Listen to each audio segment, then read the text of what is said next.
Hello, मैं आपका AV square एक बार फिर से आपके अपने YouTube channel the vision classes में स्वागत है। जैसा कि दोस्तों आज मैं आप लोगों के लिए लेकर आया हूँ KC सिन्हा का 11th क्लास का मैथ। समझे ना।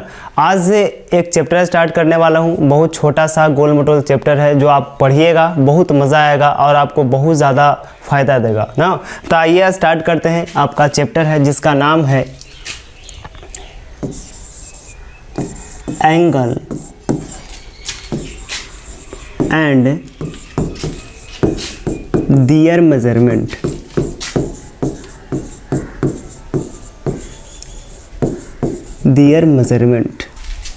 इसको बोला जाता है कोण एवं उनके माप। ये आपका चैप्टर है, समझे ना। 11th क्लास का बहुत इजी और बहुत अच्छा सा चैप्टर है जिसका नाम है एंगल एंड देयर मेजरमेंट। इस चैप्टर में आपको थ्योरी पहले फर्स्ट ऑफ ऑल आपको थ्योरी दिया जाएगा, उसके बाद आपको एक्सरसाइज वाली क्वेश्चन कराया जाएगा ना। तो आइए स्टार्ट करते हैं। देखिएगा यहाँ पे एंगल एंड देयर मेजरमेंट है, कोण एवं उनके माप है। तो सबसे पहले फर्स्ट ऑफ ऑल देखा जाए तो आपका कोण यानी एंगल। तो एंगल कहते हैं कि इसको वो पहले हम लोग को जानना है कि एंगल होता क्या है। एंगल यानी कोण, एंगल का निर्माण करते हैं कैसे। तो देखिएगा एंगल का जो निर्माण होता है दो रेखाओं के प्रारंभिक बिंदु के मिलने से होता है। एंगल का जो निर्माण होता है दो रेखाओं के प्रारंभिक बिंदु के मिलने से होता है। जैसा कि यहाँ पे आप देख सकते हैं यह आपका दो गो रेखा है। यह आपका मान लीजिएगा कि L1 ये है और ये आपका L2 एक रेखा है। दो रेखाएं हमने ले लिया। अब क्या यहाँ पे एंगल का निर्माण हो रहा है? तो यहाँ पे एंगल का भी यहाँ पे देखा जाए तो अभी कहिएगा कि नहीं हो रहा। लेकिन आप यहाँ पे एंगल का निर्माण तब होगा जब दो रेखा है, दोनों रेखा का प्रारंभिक बिंदु एक ही हो जाएगा। क्या चीज हो जाएगा? प्रारंभिक बिंदु एक ही हो जाएगा तो क्या चीज ये यहाँ पे एंगल का निर्माण हो जाएगा ना। यानी कह सकते हैं कि दो रेखाओं का प्रारंभिक बिंदु यदि एक हो तो उसे का वो वहाँ पे एंगल का निर्माण होगा। दिक्कत है ना। तो यह आपको देखना है। तो सबसे पहले इसको देखते हैं, लिखते हैं यदि लिखना चाहते हैं तो। एंगल में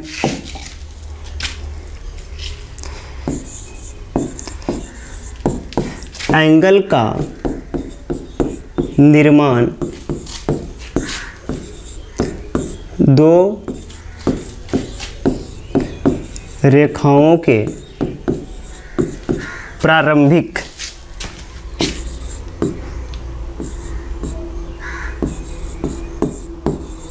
प्रारंभिक बिंदु के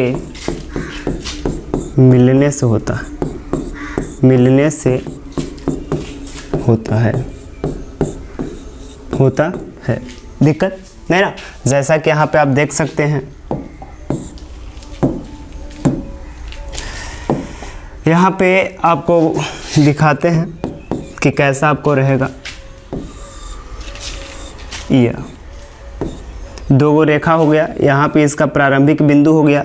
ये दोनों के बीच में जितना झुकाव है वही आपका क्या कहलाएगा? एंगल कहलाएगा। इसे हमने मान लिया थीटा। दिक्कत, इसे मान लिया क्या चीज? थीटा। ये आपका A हो गया, ये आपका B और यहाँ पे आपका O हो गया। तो ABO, अब ये दोनों रेखा का जो प्रारंभिक बिंदु और दोनों के बीच में जो कोण बन रहा है यही आपका क्या कहलाएगा? एंगल कहलाएगा। ये आपको इसको हमने मान लिया थीटा। यानी यहाँ पे ऐसे करके देख सकते हैं कि कोण AOB बराबर हमारा क्या हो गया? थीटा हो गया ना। तो इसको ऐसे करके ऐसा लिख लेंगे वेयर, जहाँ आपको जो थीटा है वो आपका क्या है? एंगल है। क्या है? एंगल है। तो इस सारे चीज़ को नोट कर सकते हैं एक बार। काची बोला गया कि एंगल यानी एंगल का निर्माण दो रेखाओं के प्रारंभिक बिंदु के मिलने से होता है, है ना। तो यहाँ पे दो को प्रारंभिक रेखा हो गया, मिल गया। और यहाँ पे आपका ये हो गया इनिशियल पॉइंट हो गया। एक रेखा इधर को गया, एक यहाँ पे गया, ए और एक बी। ये दोनों के बीच में जो झुकाव है वही आपका क्या कहलाएगा? एंगल कहलाएगा। उसे जिसे हमने मान लिया क्या चीज? थीटा मान लिया है। दिक्कत यहाँ तक दिक्कत है तो बोलिएगा, नहीं तो आगे चलते हैं। तो इस चीज़ को नोट कर लीजिएगा। हो गया होगा, इसको रफ करते हैं।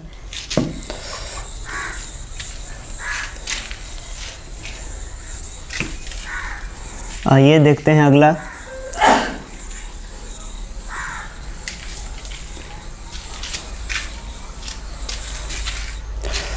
देखिएगा अब क्या होता है कि किसी भी बिंदु पर आपका, मान लीजिएगा कि आपका ये प्लेन है। अच्छा, प्लेन कहते हैं क्या चीज़? प्लेन किसे कहा जाता है? प्लेन यानी समतल जिसमें अनंत क्या हो, लंबाई हो और अनंत चौड़ाई हो, है ना, उसे ही क्या बोला जाता है? प्लेन कहा जाता है। दिक्कत नहीं ना। अब ये आपका आ गया आपका पॉइंट, यदि किसी आपका प्लेन में आपका पॉइंट है तो कह दिया यदि कि पॉइंट पर कितना डिग्री का कोण बनता है, एक पॉइंट पर, एक बिंदु पर कितना डिग्री का कोण बनता है। तो ये आपका एक पॉइंट है तो वहां पे कह दीजिएगा कि एक पॉइंट पर कितना डिग्री का कोण बनता है? 360 डिग्री का कोण बनता है। दिक्कत नहीं ना।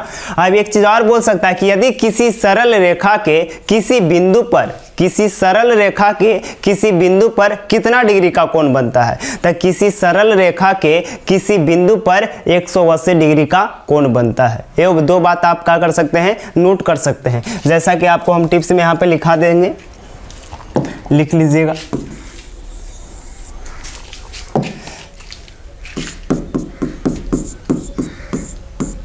लिखेगा किसी बिंदु पर 360 डिग्री का कोण बनता है। अगला लिख सकते हैं क्या चीज? कि किसी सरल रेखा के किसी बिंदु पर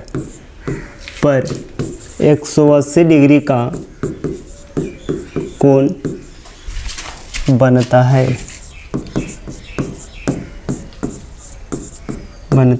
जैसा कि यहाँ पे देख सकते हैं, ये आपको क्या कर दिया, एक हमने सरल रेखा ले लिया, यहाँ पे एक पॉइंट है तो इस पॉइंट पर कितना डिग्री का कोण बनेगा जी?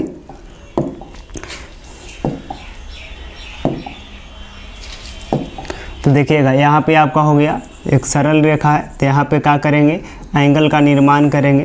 तो यहाँ जो एंगल का जो कोण बनेगा वो आपका कितना डिग्री का कोण बनेगा? 180 डिग्री का कोण बनेगा। समझा?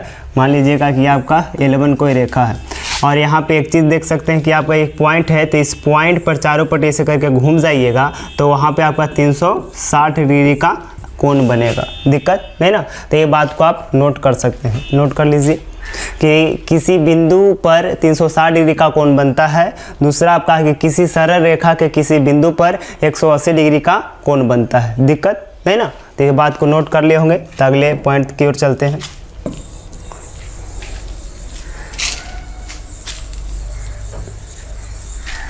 अगला लिखिएगा और देखिएगा सबसे पहले क्या हम बताने जा रहे हैं। ये देखिएगा, सबसे पहले एक बात को समझा जाए।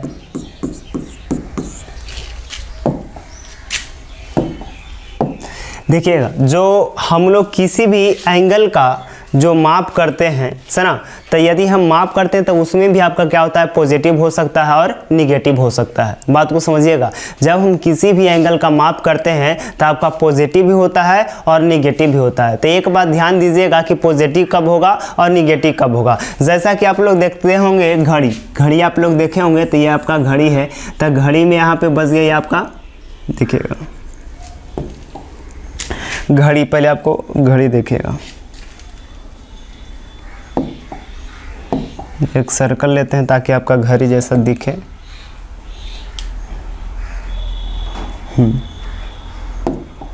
आइए आपको घड़ी दिखाते हैं। ये आपका ऐसा घड़ी। अब देखिए यहाँ पे बजा दिया हमने 12, यहाँ पे हमने बजा दिया 3, यहाँ पे 6, यहाँ पे 9, ऐसा।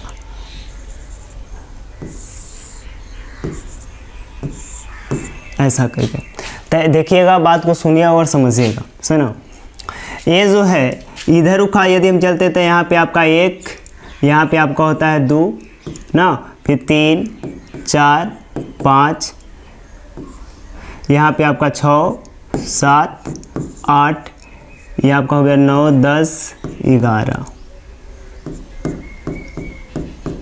हो गया।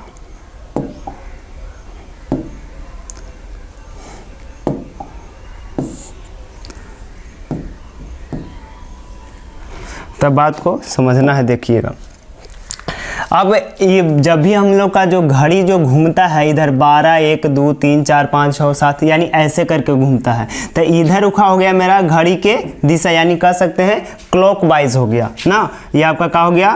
क्लॉकवाइज हो गया, वाइज यानी घड़ी के दिशा हो गया। और यदि इधर से इधर जाता है, यदि ये जो घड़ी है ये आपका इधर से घूम गया, किधर से घूम गया जी? ये देखिएगा,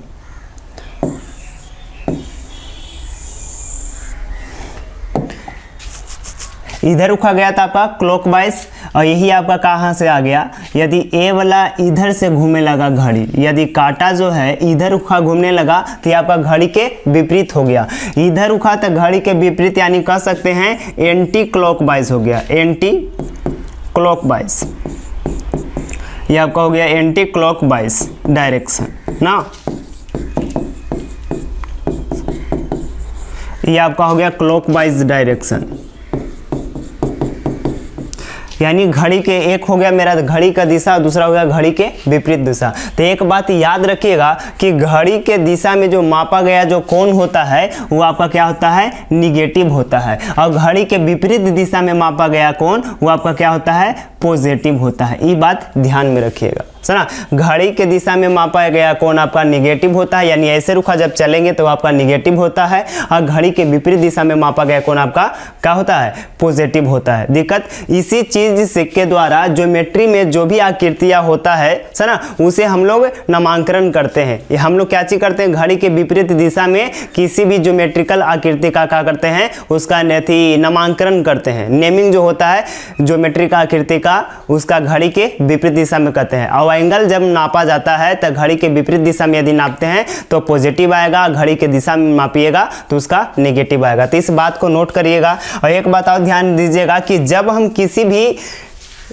भी चीज़ में जब कि जैसा कि आपको एंगल नापते हैं तो हमेशा हम लोग एक अक्ष से मापा जाता है। जब आपका लेते हैं कोऑर्डिनेट ज्योमेट्री में जब अक्ष लिया जाएगा तो हमेशा एक अक्ष से किसी भी एंगल का नाप करते हैं। दिक्कत है ना। तो ये दो बात आपको ध्यान में रखनी चाहिए जो आपको हम लिखाने जा रहे हैं।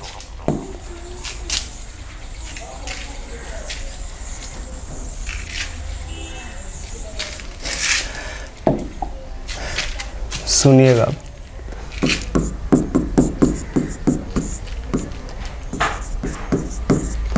घड़ी के दिशा में मापा गया कोण धनात्मक यानी पॉजिटिव तथा घड़ी के विपरीत दिशा में मापा गया कोण ऋणात्मक यानी निगेटिव होता है। बात ध्यान दीजिएगा। एक चीज़ और हमने क्या चीज़ बोला कि जो हमेशा क्या करते हैं, एंगल का माप हमेशा एक अक्ष से मापा जाता है। कोण की माप हमेशा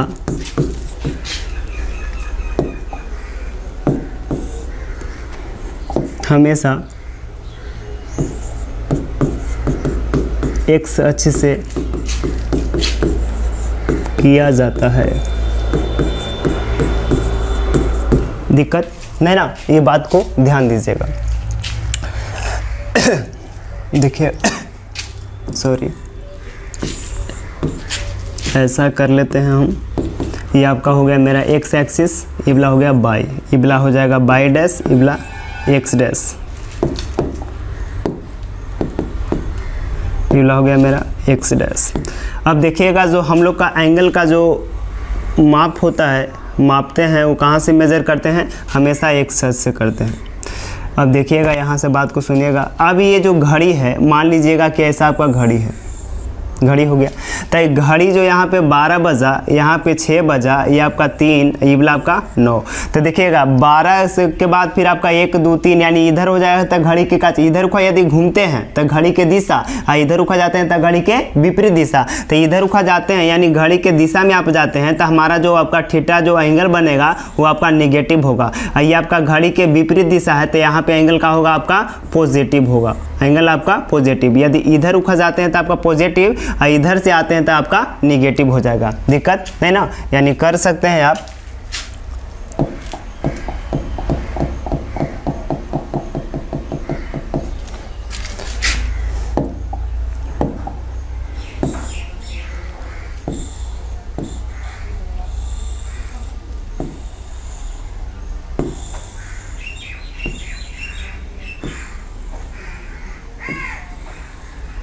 अब देखिएगा ये आपका हो गया घड़ी के इधर उखा किए हैं तो घड़ी के विपरीत दिशा, यानी आपका जो थीटा होगा पॉजिटिव होगा, थीटा का होगा पॉजिटिव होगा। और इधर उखा आपका हो गया घड़ी के दिशा, तो घड़ी के दिशा में थीटा नेगेटिव आपका होगा। ये वाला चीज़ को नोट कर लीजिएगा, जल्दी से नोट कीजिए। हो गया होगा, चले।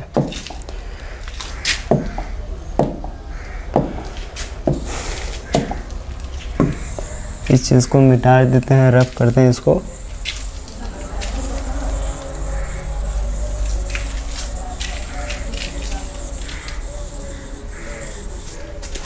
आइएगा अब देखिएगा, हम लोग जो एंगल का नाम देते हैं या एंगल को रिप्रेजेंट करते हैं, चाहे आप ए से, कैपिटल ए से, बी से, सी से, अल्फा, बीटा, गामा इत्यादि द्वारा आप इसको क्या कर सकते हैं, एंगल को रिप्रेजेंट कर सकते हैं। तो ये भी चीज़ लिखना चाहते हैं तो लिख लीजिएगा।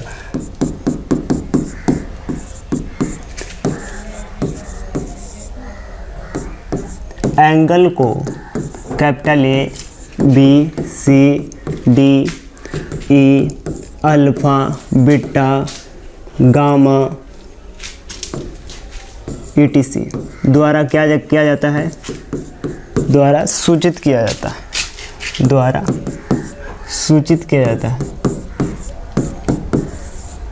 सूचित किया जाता है। दिक्कत है ना, तो ये बात को भी नोट कर लीजिएगा।